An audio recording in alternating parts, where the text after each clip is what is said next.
that time of year again when people are talking all about 1099s, and you might be hearing, oh, you need to issue a 1099, or do I need a 1099, or am I going to get a 1099 for this? There's lots of different things, and you might be thinking, I don't even know what a 1099 is. Whether you are a business owner or maybe a new bookkeeper, you might be interested in understanding the 1099 process a little bit better. So that is what this video is going to be about. Specifically, we are going to be focused on 1099 NECs. So there's lots of different types of 1099s. They are an IRS tax form. They are an informational return that the IRS requires for some people to report information about other people. And it's mostly so that the IRS can track kind of specific situations. So the 1099 NEC very specifically tracks non-employee compensation. So the IRS knows employees' information because that gets reported on W-2s, but it doesn't always know, it would not know the compensation you're paying to your non-employees. And there's a lot of those people out there in the world, and we pay a lot of those people in our business. And so the IRS has come up with this way to sort of track those payments as well, so that those people are also paying the correct amount of taxes. So if you're interested in learning more about the 1099 NEC, you are in the right place. We're going to talk about who needs a 1099 NEC, who is exempt, what are the filing deadlines you need to understand, what other things you need to know about filing 1099 NECs, and then also how to e-file. I'm actually going to walk you through a platform, Tax 1099, and show you how to do e-filing, because e-filing is the way to go. I will tell you that right now. You do not want to be doing these forms by hand.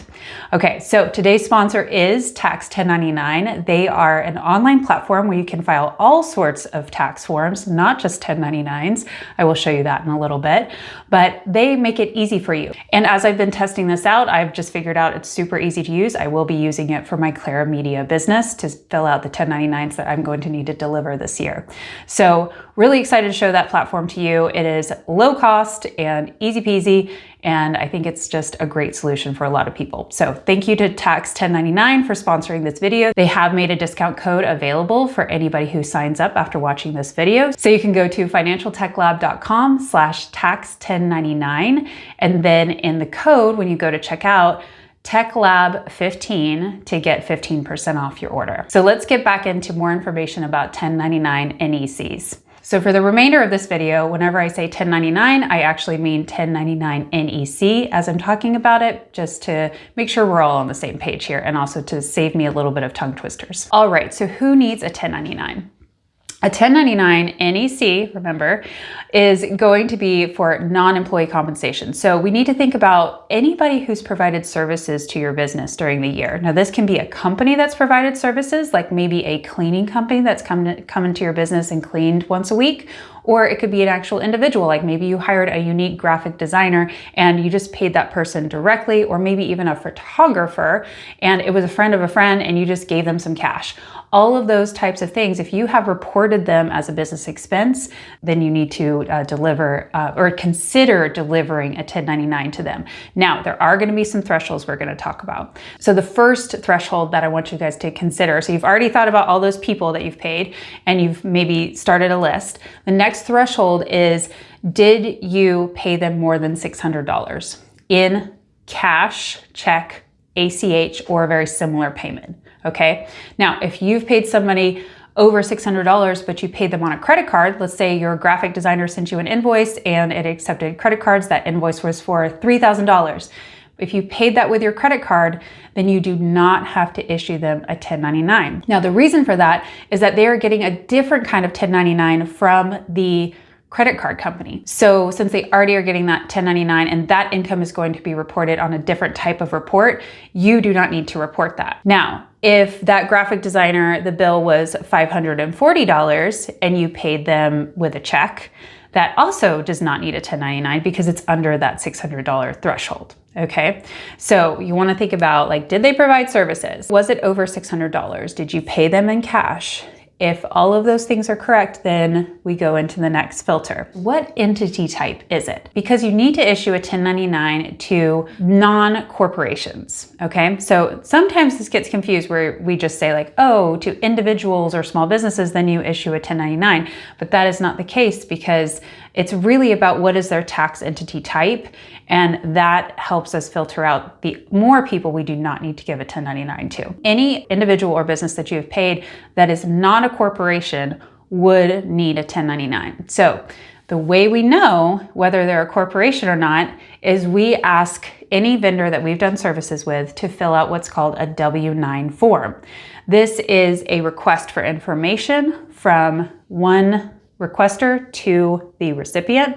And that is a way for that recipient to give you their tax information so that you can properly report to the IRS. So this is where you will get their legal business name, the legal business address. There's a checkbox to indicate whether or not the company is a single member LLC, a partnership, an S Corp, a C Corp, or if they're an LLC taxed as a corporation.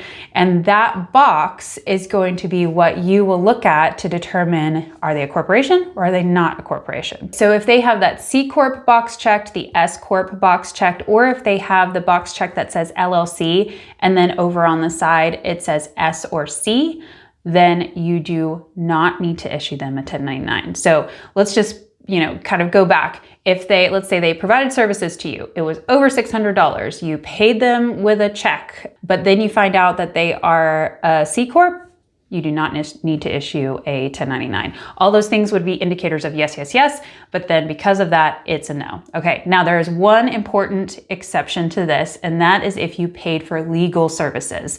So if you paid for legal services, it's over $600, you paid them in cash or check, and you ACH, anything that's a cash equivalent. And then you found out that their entity type was LLC, taxed as an S Corp, for example, then that would normally be an exception, but because it's legal services, the IRS has a specific exemption that says they still need a 1099. So don't ask me why, lawyers are the exception to this, but they are. Also very important is the filing deadline. I want you guys to know that 1099s, NECs need to be delivered to the IRS and to the recipient by January 31st of the year following the tax year. So if 2025 has ended and you're issuing 1099s for 2025 tax year, then January 31st, 2026 would be the deadline. Now, if that date falls on a weekend, that it does in 2026, then the next business day. So I believe that falls on a Saturday. That would mean that February 2nd is the day that those need to be filed. Another question that pops up is, how do we know that, how much to even put into these forms? Because you fill out all the information. We have our payer information, which is us, and then you have a recipient information for the person that did services for you during the year.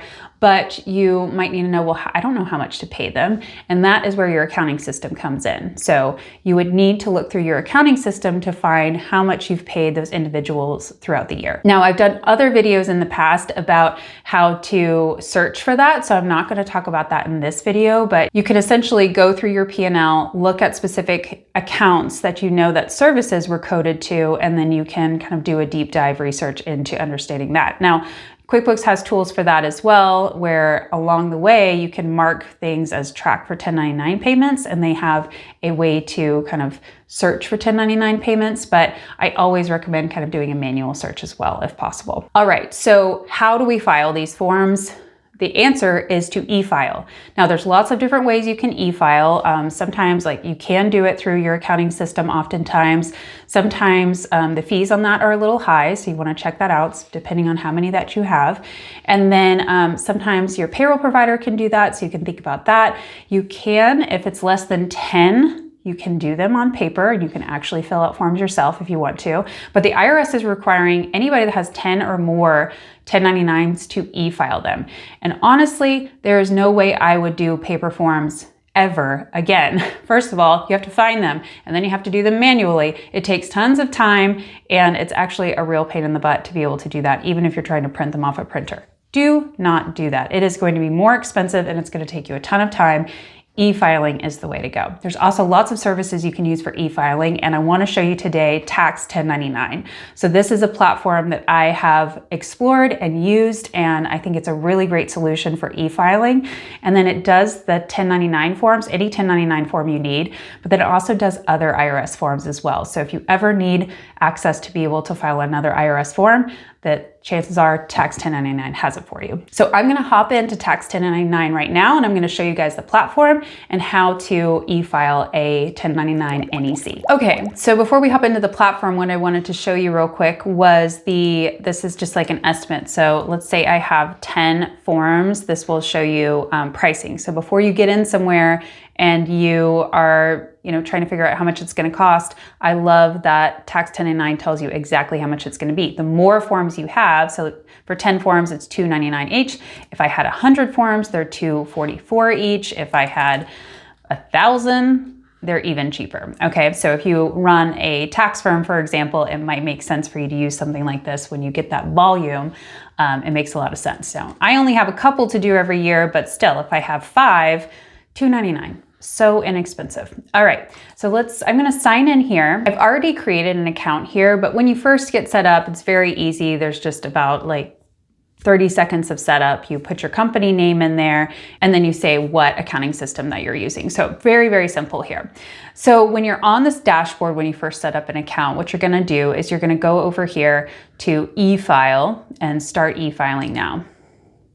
And then here is where this is kind of your forms central. So you can start adding new forms. So over on here on the left-hand side, we have create new forms, unsubmitted forms, submitted forms, and so on. And then we also have the option to do state and federal. So federal forms and state payroll forms.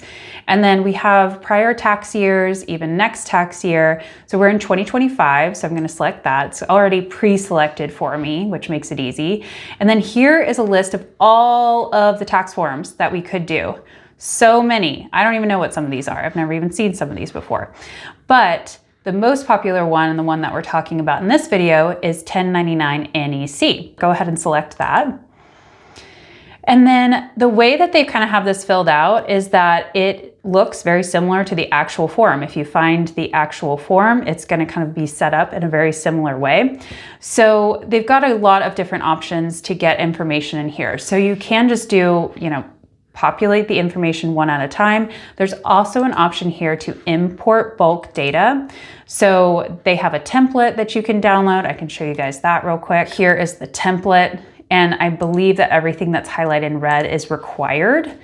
And then everything that's not is not required. So you don't have to fill out all this because this is a lot of information. But lots of information here that's really helpful. And then you can just upload this file directly into the system. So you might have something like that. If you maybe used something different in prior years, you might be able to download all of the past forms that you've done and then be able to upload them into this new format, which is a great way to save some time. I also want to point out that you can import things. They have integrations. If you go over here on the left, where it says imports, this is all the different integrations that they have. So you can connect to your QuickBooks Online, you can connect to Bill, Xero, and so on. Super helpful as well. So when you're filling out a 1099 NEC, you're first gonna select your payer. That's you. You're the one who paid these people in the past, and you need to put your information in here. So I have Bespoke Consulting, so I went ahead and put the information in there for that. So let's go ahead and create a recipient. So let's go ahead here, and I'm just going to go through this process. So let's say that you did not upload your recipients already, and you need to go ahead and get that in here. What you can do is you can just go ahead and manually fill this in. I can maybe have a business or an individual here. Now, it's not giving me the option directly from this space, but if I go over here to recipients, and then I say add recipient, I have the option to request a W-9. I love this option because This is the time of year when it's really hard to get people to answer emails, and it's nice to just send it over to a client and have them fill out all of their information. So all you have to do really is get an email address in here, and it's nice to have a first name, last name, whatever you can, but whether it's an individual or a business, all you need is an email address, and then you can send out a request for a W-9. And I did this for myself as I was testing this out, and I went ahead and put Clara Media in here as a recipient, and it was super easy. I was able to see an email came in, I was able to click on a button, it put in my information for my W-9, and then it showed up here in the system. So the nice part about that is it just makes it really easy. It does cost $1 to do that, but that is $1 very well spent in my opinion, because it saves so much time to do that. So you can do it this way and add a recipient. And that makes it really easy. And then you can go back to your form. I didn't save mine as a draft or anything like that, so I'm just going to start again. And then we're going to go ahead and just select me as the recipient. So now that we have the recipient information in here, now we can say how much did we pay them. So let's just say we paid $5,000. And then these other boxes are going to be very rarely used, just so you know. Box 2, payer made direct sales totaling of $5,000 or more to customer projects. Okay, that is not relevant. Excess golden parachute payments, also not relevant. No income tax withheld. Really the only thing here is just how much did we pay, which I found in the accounting system, theoretically. So filled all of that stuff out, and then I'm going to do save and continue. All right, so now we are in a place where we can decide how do we want to deliver this. We can review the information. We can send it by USPS if we want to have a physical delivery. We can also do just e-delivery if we want that. So USPS will be a slightly higher charge because there's cost associated with printing and mailing. But I just like the e-file. This is meaning how do you want it delivered to the recipient, not to the IRS. That's e-filed, but the recipient still needs to get a copy as well. So you have e-delivery, which would go to the email in the account, or you have the USPS. So I'm gonna just put both of them on so we can see. And then there's also this taxpayer ID match. This can be helpful because sometimes people maybe are using the wrong taxpayer ID, or there can be issues with what the IRS has. So this is kind of just a little bit of extra insurance for you to make sure that what they gave you is really what their numbers were.